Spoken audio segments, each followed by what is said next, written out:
দেখেন এখানে যমুনা নদীতে দুজন মাছ শিকার করতেছেন। এখানে এই রোদের ভিতরে কিভাবে বসে বসে মাছ শিকার করে। আসলে মাছ শিকারটা কিন্তু আসলে ধৈর্যের ব্যাপার, সবাই পারে না। কারণ একভাবে বসে থাকা লাগে মাছের আশায়।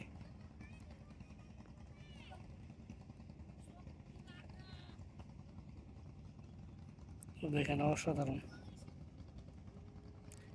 এখানে এই নদীর ভিউটা দেখেন একদম।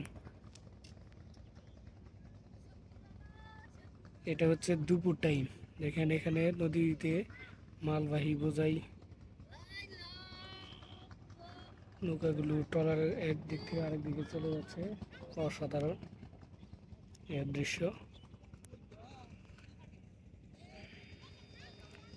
এখানে আরো দেখেন কিছু নৌকা আছে, এই গ্রামের এই পাশ থেকে ওই পাশ পর্যন্ত যায়। তারা গরুর খাবারের জন্য যায়, ঘাস আনার জন্য। এবং ওই পাশে আছে ভুট্টা, এই চরের ভিতরে ভুট্টা আবাদ হচ্ছে এবং কিছু ফসল আবাদ আছে এই পাশের লোকের। ওইখানে গিয়ে আবাদ করে এবং নৌকা দিয়ে সেগুলো আনা নেওয়া করে।